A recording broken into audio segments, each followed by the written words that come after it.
अस्सलाम वालेकुम। There are many students जो कि कंफ्यूज्ड हैं पॉलिटिकल साइंस और बहुत ज़्यादा रिक्वेस्ट्स आ रही हैं कि रिसोर्सेज और किस पोर्शन के लिए कौन से रिसोर्स से कंसल्ट करना चाहिए। So today we are going to discuss paper 1 paper 2 जो पॉलिटिकल साइंस से रिलेटेड है, CSS स्पेसिफिकली, कि आपने उसकी प्रिपरेशन कैसे लेके चलनी है। गाइडलाइंस थोड़ी सी हैं आप लोगों के लिए। I hope that it helps you all और आप लोगों की प्रिपरेशन के अंदर आप लोगों को ये हेल्प करे। We will be discussing the syllabus और सिलेबस को हम रिलेट करेंगे रिसोर्सेज से। फिर आपने उन उस सिलेबस के अंदर से कौन सी डायमेंशंस को लेके चलना है। टॉपिक सेगमेंटेशन को मैं आप लोगों को थोड़ा सा एक्सप्लेन करूंगी and then we will move on to the past papers. The relationship of all these four things in any of the subjects is important और मैं आप लोगों को आज थोड़ा सा एक्सप्लेन कर देती हूँ रिगार्डिंग स्पेसिफिकली पॉलिटिकल साइंस से रिलेटेड। पॉलिटिकल साइंस जो है it is divided into two parts और पेपर 1 होता है, पेपर 2 होता है। ओवरऑल 200 मार्क्स का ये सब्जेक्ट है और फर्स्ट पे हम डिस्कस करते हैं पेपर 1, जिसका सिलेबस अगर हम एफपीएससी का देखें तो उसके अंदर उन्होंने सेग्रीगेशन की हुई है। पार्ट 1 और पार्ट 2 में डिवाइडेड है। पेपर 1 जो है it is divided into two halves. Similarly paper जो पार्ट बी है उसका भी मैं आप लोगों को इसी तरह से एक्सप्लेन करूंगी। पहले हम पार्ट ए को डिस्कस कर लेते हैं फॉर पेपर 1। अब 100 मार्क्स का ये आप लोगों का है पेपर और उसके अंदर से 50 मार्क्स पार्ट ए के हैं, सिमिलरली 50 मार्क्स पार्ट बी के हैं। पार्ट ए में we have western political thought and Muslim political thought. इन दोनों का कॉम्बिनेशन जो है इट इज द पार्ट जिसके 50 मार्क्स हैं। बहुत ज्यादा लोगों को कंफ्यूजन होती है कि वेस्टर्न पॉलिटिकल थॉट सब कह देते हैं जूड हर्मन पढ़ लें और देर आर मैनी स्टूडेंट्स जो कि इनिशियल लेवल पे होते हैं and they are unable to understand Judd Harmon, जो कि ये वाली बुक है political thought from Plato to present. ये जूड हर्मन की बुक है। Most of the people recommend कि जूड हर्मन को से आप स्टार्ट कर लें, जूड हर्मन पढ़ लें, बट समवन जिसका कोई बैकग्राउंड नहीं है पॉलिटिकल साइंस में, जिसको आइडिया ही नहीं है कि what are the political thoughts that prevail and ये जो पॉलिटिकल फिलोसफर्स यहाँ पे मेंशन्ड हैं, लिस्ट ऑफ पॉलिटिकल फिलोसफर्स जो वेस्टर्न पॉलिटिकल फिलोसफर्स हैं, इनकी आपको कुछ भी नहीं पता कि what what is their political thought. In order to understand that well और आप लोगों की फिजिबिलिटी के लिए आई विल रिकमेंड कि आप लोग इस बुक से स्टार्ट करें, the politics book, DK publishers की है। इसके अंदर सिर्फ 2 पेजेस होंगे हर पॉलिटिकल फिलोसफर के जो भी आप लोगों के यहाँ से रेलिवेंट है। पूरी बुक आप लोगों ने कोई भी नहीं पढ़नी। जो उसमें से रेलिवेंट टॉपिक होगा, जैसे प्लेटो है, इस बुक में से प्लेटो का सेक्शन निकालें, उसके 2 या 3 पेजेस होंगे, उसको पढ़ें, आप लोगों को उसका बेसिक आइडिया हो जाएगा। जब आप लोगों को उसका बेसिक आइडिया हो जाएगा then move towards this book, जो आप लोगों को एक आइडिया फर्दर उसके ऊपर एक फर्दर इस्टेब्लिश करेगा आइडिया, और ये है डॉक्टर सुल्तान खान की बुक वेस्टर्न पॉलिटिकल थॉट की। This will give you further understanding. ठीक है, 2 पेजेस या 3 पेजेस इससे पढ़ लें, उसके बाद इस पार्ट पे आ जाएं और इसके अंदर से भी उसका स्पेसिफिक पॉलिटिकल फिलोसफर का कॉन्सेप्ट पढ़ें and then move towards this book. और इसके अंदर से आप अपने जो आपने अपने पेपर के अंदर वैल्यू ऐड करनी है, you want to distinguish yourself from the other candidates, you want to add something special in your notes, तो यहाँ से वो ऐड करना है आप लोगों ने। ये नहीं करना कि डायरेक्टली इस बुक पे जंप कर जाएं, स्पेशली फॉर दोज जिनका इस तरह का बैकग्राउंड है, जो कि जिनको पॉलिटिकल साइंस का आइडिया नहीं है, they are new to this subject. So this is the flow you can use and this will be a beneficial one. I did this and it benefit me a lot. तो ये आप लोगों के लिए this is what I can recommend. बाकी जिनका background होता है they can start from this book. So this is a good book. Judd Harmon की आप लोगों की रिकमेंडेड बुक्स में भी है। These two are not the recommended books जो आप लोगों के एफपीएससी ने रिकमेंड की होती हैं, उसमें ये एडेड नहीं है, ये वाली बुक एडेड है। That means that you can coat this in your paper also. अब अगली चीज ये कि हमने पॉलिटिकल वेस्टर्न पॉलिटिकल थॉट पढ़नी तो है, लेकिन प्लेटो से रिलेटेड तो उसकी सिर्फ पॉलिटिकल थॉट नहीं है, उसकी बाकी फिलोसफी भी है, उसकी बाकी थॉट्स भी हैं। लेकिन हमने पॉलिटिकल साइंस के अंदर स्पेसिफिक रहना है टू द पॉलिटिकल थॉट। अब जब पॉलिटिकल थॉट की बात आती है तो यहाँ पे मैंने व्हेन आई वाज स्टडिंग मैंने इस तरह के उसके ना फर्दर कॉन्सेप्ट्स जो पास्ट पेपर्स में पूछे जा रहे हैं, क्योंकि पास्ट पेपर्स डायमेंशन आपके लिए डायमेंशन डिफाइन कर देता है। उसके अंदर ये था कि जैसे प्लेटो की का जस्टिस पूछा जा रहा है या रिपब्लिक पूछी जा रही है, फिलोसफर किंग पूछा जा रहा है। तो ये चीजें हैं जो कि रिलेट कर रही हैं टू द पॉलिटिकल थॉट। ठीक है, एजुकेशन, जस्टिस, ये उसके आगे आप लिंकेजेस डेवलप कर लें कि कौन सी चीज जो है वो पॉलिटिकल साइंस से रिलेटेड इंपॉर्टेंट है। प्लेटो को हमने पूरा नहीं पढ़ना, हमने उसके जो पॉलिटिकल थॉट है उसको पढ़ना है। So keep in mind that you have to restrict yourself with respect to the syllabus. और सिलेबस के अंदर सिर्फ उन्होंने प्लेटो लिखा हुआ है, अब आगे उसकी डायमेंशंस क्या निकलती हैं, you have to identify it using the past papers. So do this. ये आप लोगों के लिए सिर्फ एक आइडिया यहाँ पे मैंने मेंशन किया हुआ है। You can add with respect to each and every philosopher, और इसके अंदर छोटी छोटी चीजें ऐड कर लें, जैसे सेपरेशन ऑफ पावर है, मॉन्टेस्क्यू के, ये है पॉलिटिकल थॉट। अब आगे जाके मैं आप लोगों को जैसे जैसे एक्सप्लेन करती हूँ, ये आगे जाके आपके पेपर 2 में भी यूज हो रहा है। So don't forget Montesquieu. अगर पेपर 1 में पढ़ लिया है तो पेपर 2 में इसको भूल नहीं जाना, वहां पे भी इसको रिलेट करें। ये आप लोगों की बेसिक्स बना देगा। ये जो political western and Muslim political thought है, ये आप लोगों की बेसिक्स बना रहे हैं। सो स्टार्ट फ्रॉम हेयर आप लोगों को आइडिया रहेगा कि आप लोगों ने आगे कैसे मूव करना है इन टर्म्स ऑफ द कॉन्स्टिट्यूशन जो आप लोगों ने पेपर 2 में पढ़नी है, या अभी हम पार्ट बी डिस्कस करेंगे पेपर 1 का। उसके अंदर जो आपने चीजें ऐड करनी है, रिलेट करें, सारी चीजों को आपस में रिलेट करें। There is a myth regarding this subject कि ये बहुत ही क्रैमिंग वाला सब्जेक्ट है। It is not like this. इसके अंदर भी एनालिटिकल अप्रोच इंपॉर्टेंट है। अभी हम डिस्कस करेंगे एग्जामिनर रिपोर्ट को, and then you will analyse कि ऐसी बात नहीं है कि क्रैमिंग है। क्रैमिंग वो होती है जो आपने बस याद कर लिया और वहां पे प्लेस कर दिया। It is not like this. आपने यहाँ पे हर चीज को इंटरलिंक करना है। And how do you have to interlink, how do you have to make your mind analytical in terms of the subject, that is important. अब आ जाए मुस्लिम पॉलिटिकल थॉट पर, which is the second part of this. अब इसके अंदर multiple मुस्लिम philosophers यहाँ पे mention है। उसके अंदर भी ये जो बुक है द पॉलिटिक्स, इसके अंदर सारे मुस्लिम पॉलिटिकल फिलोसफर्स से नहीं आप लोगों को मिलेंगे, लेकिन कुछ फ्यू यहाँ पे अवेलेबल हैं। उससे आप लोगों को सिर्फ आइडिया हो जाएगा। जैसे इब्ने खल्दून, यहाँ से सिर्फ उसका आइडिया ले लें कि क्या उनकी पॉलिटिकल फिलोसफी है। सिर्फ इतना आइडिया आप लोगों को उस 2 पेजेस पे मिल जाएगा, आप लोगों की बेसिक्स बन जाएंगी। Then move towards this book जो कि है ये डॉक्टर सुल्तान खान की बुक है, उससे आप रेफरेंस ले सकते हैं। या फिर ये एक और आप लोगों के लिए बुक मेंशन की हुई, यूज आइदर ऑफ दीज, इन दोनों में से कोई एक यूज कर लें, आप लोगों को इससे रिलेटेड डेटा यहाँ से मिल जाएगा। देन इन सारी चीजों के साथ साथ आप इंटरनेट को भी कंसल्ट करें। आजकल technology is a best resource for you. And आप लोगों को कोई चीज समझ नहीं आ रही, consult YouTube for that, consult any other resource जो आप लोगों को हेल्प कर सकता है इससे रिलेटेड। देन अगेन इन्हीं पॉलिटिकल फिलोसफर्स के आगे डायमेंशंस देखें कि कौन से आप लोगों ने डायमेंशन इसमें पढ़नी है। जैसे फॉर एग्जांपल अल्लामा इकबाल की खुदी का कॉन्सेप्ट है, मिल्लत का कॉन्सेप्ट है। तो ये सारी चीजें आप लोगों को आइडिया होना चाहिए कि आप लोगों ने कौन सी पॉलिटिकल थॉट की तरफ जाना है, regardless of any other communication that you have to do.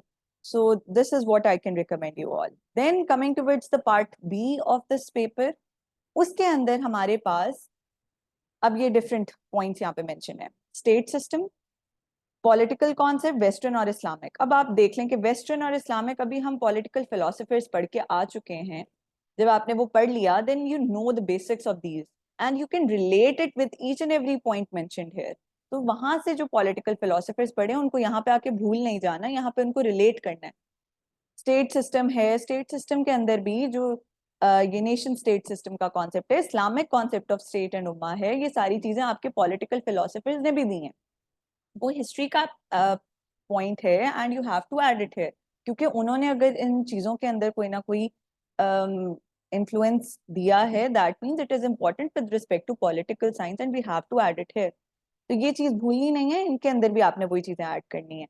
Then comparative politics, यहाँ पे आप लोगों के लिए ये जो जितनी टर्म्स हैं, ये पॉलिटिकल साइंस के इम्पोर्टेंट जार्गन्स हैं, या ये पॉलिटिकल साइंस के इम्पोर्टेंट वोकैबलरी है। Don't forget these, understand these well, and then you would be able to write well on these. और आप लोगों को जब तक इनकी टर्मिनोलॉजीज के मीनिंग्स नहीं पता होंगे, इनका लिंकेजेस नहीं पता होंगे पॉलिटिकल फिलोसफर्स के साथ, कॉन्स्टिट्यूशंस के साथ, तो आप लोग यहाँ पे बहुत वेग डेटा दे रहे होंगे जो कि रिक्वायर्ड नहीं है एग्जामिनर को।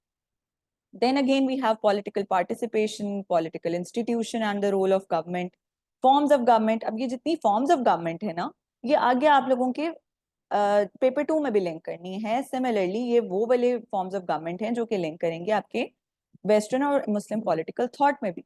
सो keep in mind that you have to understand these well with respect to the comparative study you are doing.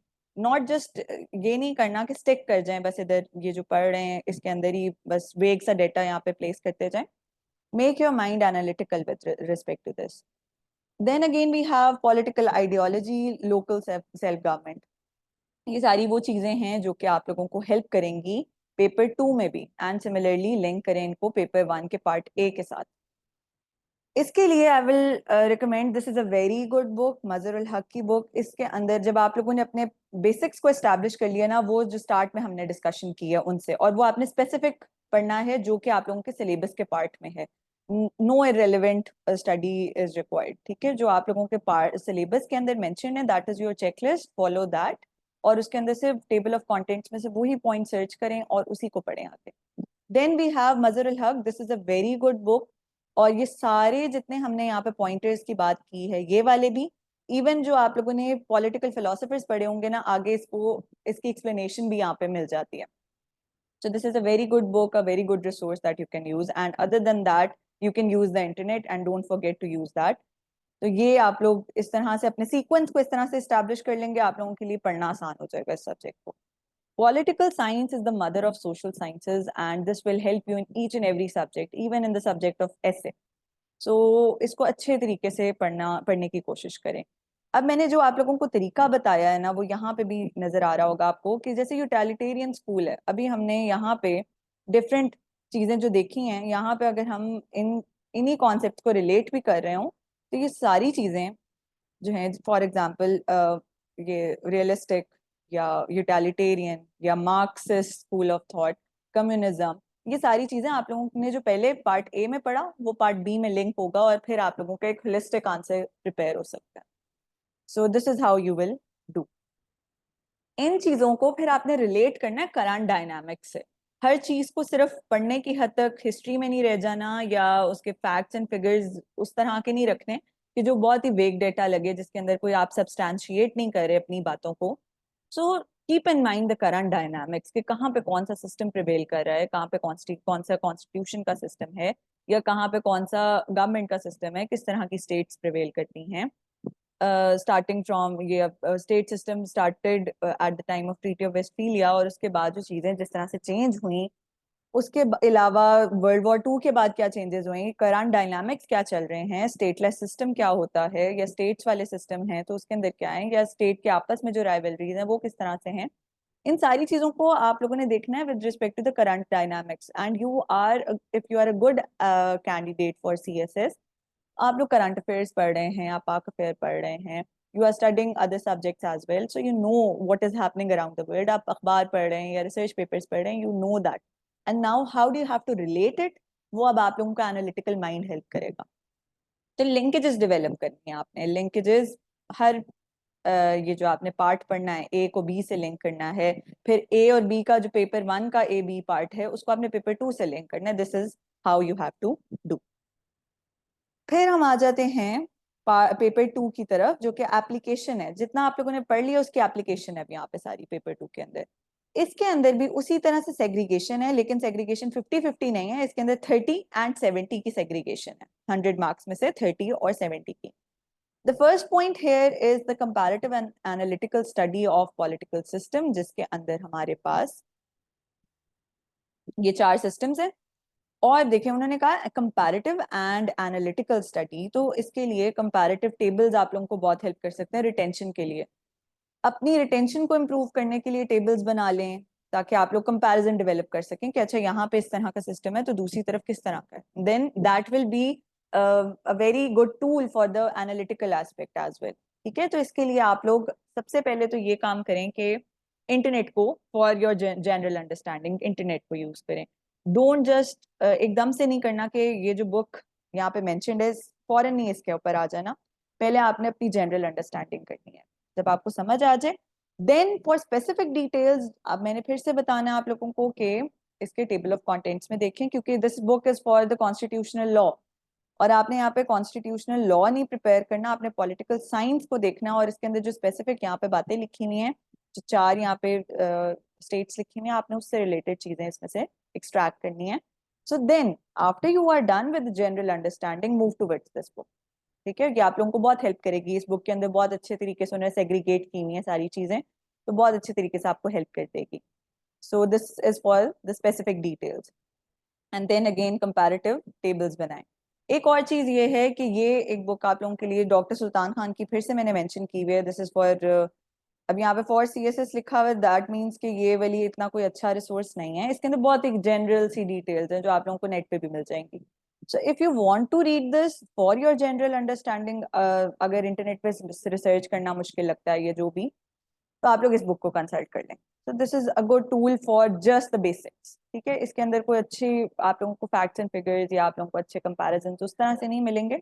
अपनी बेसिक अंडरस्टैंडिंग के लिए आप इसको रेफर कर सकते हैं. लेकिन this is a really good book और इसके अंदर बहुत अच्छे तरीके से सारी चीजें मेंशन्ड हैं. देन वी हैव, अब यही वाली बात जो मैंने आप लोगों को चार्ट्स बताए हैं कि आप लोगों ने कैसे आगे सेग्रीगेशन कैसे निकालनी है, कि उन्होंने पूछना क्या है पेपर में, उन चीजों को माइंड में रखिएगा. इसके अंदर सेकेंड पार्ट आता है ग्लोबल एंड रीजनल इंटीग्रेशन. इनका कुछ ना कुछ पार्ट आप करंट अफेयर्स और पाक अफेयर्स में भी कवर कर रहे होते हैं, लेकिन यहाँ पे we have to discuss regarding political science. और पॉलिटिकल साइंस का पेपर जो है it is obviously different from current affairs and Pak affairs. तो आपने क्या करना है कि इसको, ये जो यहाँ पे पॉइंट्स लिखे हुए हैं, इनको सबसे पहले तो इनका बैकग्राउंड अंडरस्टैंड करें. कि जैसे for example we are studying SAARC. ठीक है, सार्क का बैकग्राउंड क्या है या कैसे वो डेवलप हुआ, and then what were the later dynamics and what is the current situation. और सार्क का अगर हम बात करें, ECO की बात करें, IMF वर्ल्ड ट्रेड ऑर्गेनाइजेशन, तो आपने क्या करना है कि बैकग्राउंड अंडरस्टैंड करना है. इंटरनेट को कंसल्ट करें, इससे रिलेटेड रिसर्च आर्टिकल्स आपको बहुत हेल्प करेंगे जो लेटेस्ट आते रहते हैं, और यूट्यूब वीडियोज इससे रिलेटेड हेल्प करेंगी. So this is with respect to this section. और फॉर जनरल अंडरस्टैंडिंग, अगर आपको बेसिक्स अंडरस्टैंड करनी है तो वो डॉक्टर सुल्तान खान वाली बुक के अंदर इसकी बेसिक्स लिखी हुई है, वो आप लोगों को अंडरस्टैंडिंग मिल जाएगी. लेकिन करंट डायनामिक्स आपको रिसर्च आर्टिकल से ही मिलेंगे, या अगर आप न्यूज़पेपर कंसल्ट करते हैं तो आप लोगों को लेटेस्ट डेवलपमेंट्स पता चलती रहेंगी. So add those in your notes और whatever you are making. Then we have the part B जो कि 70 मार्क्स कॉन्स्टिट्यूट करता है. इसके अंदर we have comparative and analytical study of political systems. अब यहाँ पे स्टेट्स चेंज हो गई हैं, ये अब डिफरेंट जगहों की बात हो रही है. Then we have political movement in India, colonial period, government in politics in Pakistan. ठीक है, आफ्टर इंडिपेंडेंस. उसके अलावा इंटरनेशनल रिलेशंस का एक यहाँ पे सेक्शन है. ठीक है, इसमें फॉरेन पॉलिसी की डिस्कशन है, इसमें बाकी डिटर्मिनेंट्स की डिस्कशन है. अब मैं आप लोगों को इससे रिलेटेड भी बता देती हूँ. देन अगेन जो हमारे पास टॉपिक है comparative and analytical study of political systems, जो ये 5 कंट्रीज यहाँ पे मेंशन्ड है, उसके लिए पहले जनरल आप लोगों ने क्या करना है, इंटरनेट से रिसर्च करनी है, इंटरनेट से गो थ्रू करना है. जब समझ आ जाए तो आप इस बुक के ऊपर आ जाएं, या फिर डॉक्टर सुल्तान खान की बुक से आप जनरल अंडरस्टैंडिंग ले लें and then move towards this book. इसके अंदर आप लोगों को स्पेसिफिक डिटेल्स मिल जाएंगी. For your retention it is better to create charts. इनका कंपैरेटिव चार्ट बना लें, आप लोगों को भूलेगा नहीं. Then we have the next point जिसके अंदर हमारे पास, ये मैंने आप लोगों को जिस तरह से पहले बताया था, किस तरह आप लोगों को पता चल जाएगा आप लोगों ने कौन कौन सी डायमेंशन को कवर करना और भूलना नहीं है. कवर करने के अंदर you have to mention those. आप लोगों को पास्ट पेपर्स भी बहुत अच्छे तरीके से आइडिया दे देंगे. अब ये जो है हमारे पास पॉइंट जिसके अंदर पॉलिटिकल मूवमेंट इन इंडिया की बात हो रही है और government and politics in Pakistan, तो हमारे पास एक बुक तो है, लेकिन I will suggest you all कि ये वाली बुक बहुत ही लेंथी बुक है और it is very time consuming. If you have time go for it, read it. लेकिन इंटरव्यू में आपको बहुत हेल्प करती है, नो डाउट अबाउट इट. लेकिन ये कि अगर you have less time and you have to cover the syllabus, तो फिर करना ये है कि again you have to create, you have to know the basic details. और बेसिक डिटेल्स आपको कॉन्स्टिट्यूशन की, फॉर एग्जांपल कॉन्स्टिट्यूशन का पूरा आप लोगों के पास वेबसाइट भी है, और आप लोग कॉन्स्टिट्यूशन का जो PDF है उसको यहाँ से डाउनलोड कर लें और कॉन्स्टिट्यूशन को गो थ्रू करें कि पाकिस्तान की कॉन्स्टिट्यूशन है क्या, and then you have to know the amendments जो कि उसमें हुई. तो ये आप लोग, ये वेबसाइट यहाँ पे मेंशन है, गो थ्रू दीज, आप लोगों को आइडिया होगा. देन कंपैरेटिव चार्ट्स की जो मैंने यहाँ पे बात की हुई है, कंपैरेटिव चार्ट्स आप लोग इस तरह से बना सकते हैं. ठीक है, कॉन्स्टिट्यूशन के कंपैरेटिव चार्ट्स बना लें, आप लोगों को आइडिया रहेगा, you won't forget, and these will basically become, इसके अंदर आपने सिर्फ डिटेल्स ऐड करनी है and these will be sufficient for the answer you are creating. तो आप लोगों को इस तरह रिटेंशन में बहुत हेल्प करेगा, you won't forget it. Then we have the constitution की, जो मैंने आप लोगों से बात की है, कॉन्स्टिट्यूशन, कॉन्स्टिट्यूशनल अमेंडमेंट्स, तो ये सारे कॉन्स्टिट्यूशन, ये वेबसाइट का ही मैंने आप लोगों के लिए शेयर किया है। इसके अंदर हर अमेंडमेंट की एक्सप्लेनेशन है, हर पार्ट ऑफ द कॉन्स्टिट्यूशन की एक्सप्लेनेशन है। You can go through these and you can download the constitution of the country, it will help you. इसी तरह से ये जो पॉलिटिकल मूवमेंट्स इन इंडिया हैं, इसमें कुछ ना कुछ पार्ट आप अपने पाक अफेयर में भी कवर कर रहे होते हैं, link it with political science. ठीक है, पाक अफेयर और पॉलिटिकल साइंस में जो लिंकेज है उसको भूलना नहीं है, तो आप लोगों की इसमें भी हेल्प हो जाएगी। Comparative charts. Now we have the topic of international relations. इसके अंदर हमारे पास, this is a very good resource for this, Pakistan foreign policy. जो पाकिस्तान की फॉरेन पॉलिसी है, ये अब्दुल सत्तार की बुक है और इसके अंदर बहुत अच्छे तरीके से आपको रिफाइंड डेटा मिल जाएगा। इसके अलावा this one is a really good tool for it. ये हसन अस्करी, डॉक्टर हसन अस्करी का आप लोगों को ये ब्रीफिंग पेपर जो है, it is easily available on the internet, you can download it from there and read it. इसको आप लोग पढ़ लेंगे तो आप लोगों का वो भी पार्ट कवर हो जाएगा। इसके अलावा हमारे पास फॉरेन पॉलिसी के लिए जो मिनिस्ट्री ऑफ फॉरेन अफेयर्स है, उसकी वेबसाइट पे आप जरूर जाएं, उसको गो थ्रू करें, उसके ऊपर भी आप लोगों को काफी हद तक डिटेल्स मिल जाएंगी। गो थ्रू दीज और आप लोगों का ये वाला पार्ट भी कवर हो सकता है। इंटरनेशनल रिलेशन सिंस 1945, ये कुछ हिस्ट्री के एस्पेक्ट्स और पाकिस्तान के अंदर जब चेंजेस आना शुरू हुई या वर्ल्ड वाइड जो चेंजेस हो रही थी, वो आप लोगों को सारे आइडिया होने चाहिए। ये कुछ ना कुछ हमारा करंट अफेयर्स में भी कवर हो रहा होता है, पाक अफेयर में भी कवर हो रहा होता है, लेकिन with respect to the world भी आप लोगों को पता होना चाहिए, post world war two period और फॉरेन पॉलिसी ऑफ पाकिस्तान, जिसके अंदर अब आगे जो सारे डिटर्मिनेंट्स हैं, you need to know these and you need to understand these by these resources I have mention. अब आ जाते हैं हम पास्ट पेपर्स की तरफ। तो पास्ट पेपर्स के लिए, पास्ट पेपर्स आप लोगों को डायमेंशंस बताते हैं आपने प्रिपेयर क्या क्या करना है। इसके अंदर आप लोगों के लिए मैं आप लोगों को मेंशन कर दूं बात कि एमसीक्यू का सेक्शन जो है ना, इट कॉन्स्टिट्यूट्स ऑफ, ये आप लोगों का तकरीबन 40 मार्क्स जो हैं, 20 एंड 20 मार्क्स दोनों पेपर्स के, वो एमसीक्यूज हैं। तो इनको अच्छे तरीके से प्रिपेयर करें, वो आप लोगों की प्रिपरेशन जो है वो हेल्प भी करेगा आप लोगों को बाकी पार्ट्स के अंदर भी। आप लोगों का इसके लिए you can use any book जो जिसके अंदर सारे पास पेपर्स आप लोगों के पास कंपाइल्ड होते हैं, उस तरह से भी यूज कर सकते हैं, तो आप लोगों को ये भी हेल्प करेगा। देन पास्ट पेपर्स की कितनी सिग्निफिकेंस है, as I have mention that already, कि सिलेबस में सिर्फ उन्होंने पॉइंट्स लिखे हुए हैं या सिर्फ एक ने एक नाम लिखा हुआ है, आप लोगों को आइडिया नहीं होता अब इसका पढ़ना क्या है। तो पास्ट पेपर आपको वो डायमेंशन बता देता है।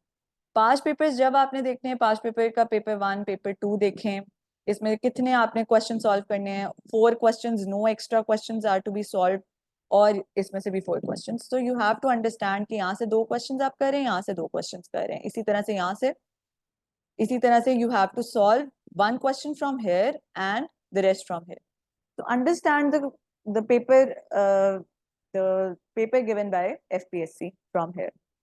अब जब आपने 2016 ऑनवर्ड स्पेशली, लेकिन प्रीवियस भी अगर आप करना चाहें, जैसे यहाँ पे कंपाइल्ड है प्रीवियस ईयर्स के, उनको भी आप कंपाइल कर सकते हैं अपने पास, आप लोगों को डायमेंशंस आइडिया करने के लिए। ये आप लोगों के लिए एक रेफरेंस है कि इसी तरह टॉपिक लिखें और टॉपिक के नीचे आप लोग उसके पॉइंटर्स लिखना शुरू कर दें कि कौन कौन से किस किस ईयर में, बेशक ईयर ना लिखें, आप लोगों की मर्जी है लिखना है या नहीं, लेकिन पॉइंट आपको पता होना चाहिए कि किस ईयर में कौन सा क्वेश्चन आ रहा है, वो आप लोगों को आइडिया देगा कि what dimension do you have to cover.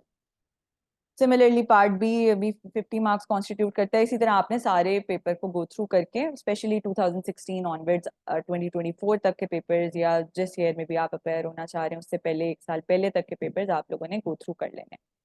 Now we are going to discuss the examiner report, और एग्जामिनर रिपोर्ट आप लोगों को आइडिया दे देती है what mistakes you have to avoid.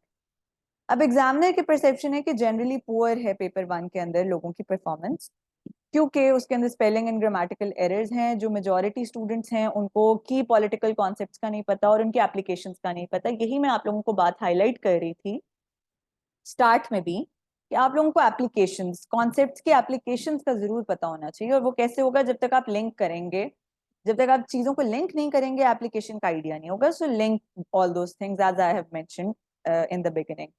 इसी तरह से हमारे पास they were unable to analyze the political concepts और critical thinking was which is essential for the subject वो lack करी थी. वो क्यों? क्योंकि इस सब्जेक्ट को वो कंसिडर करें कि क्रैमिंग है, बस याद करना और लिख के आ जाना. It is not like this. You need critical thinking for this subject. Then we have the paper 2. उसके अंदर उन्होंने कहा हुआ है कि बहुत कम लोगों ने 50% अबव मार्क्स स्कोर किए हैं इस सब्जेक्ट के अंदर. Only a few candidates' performance was outstanding, and again candidates जो हैं उनके लॉजिकल और ओरिजिनल आर्ग्यूमेंट्स नहीं थे, पुअर राइटिंग स्किल्स थे. और यहाँ पे उन्होंने यहाँ पे आप लोगों के लिए मेंशन भी कर दिया कि इंग्लिश लैंग्वेज को आपने मास्टर करना है. आप लोगों को क्वेश्चन पढ़ के पता होना चाहिए कि वो क्या पूछना चाह रहे हैं. So I made a video previously for you all ताकि आप लोगों को अंडरस्टैंडिंग ऑफ द क्वेश्चन आए. अंडरस्टैंडिंग ऑफ द क्वेश्चन जो है वो बहुत इंपॉर्टेंट है. अगर वो आप कर लेते हैं उसके बाद आप उसी से अपने आंसर को सही डिराइव कर सकते हैं. if you lack that skill you won't be able to identify what is being asked in the question. So understand the question well. वो आप लोगों की इंग्लिश लैंग्वेज का स्किल नजर आ रहा होगा वहां पे कि आप लोगों को अंडरस्टैंडिंग कितनी है. So that was all for today, and I hope this video benefits anyone जिनका political science optional subject है. Thank you very much. Allah Hafiz.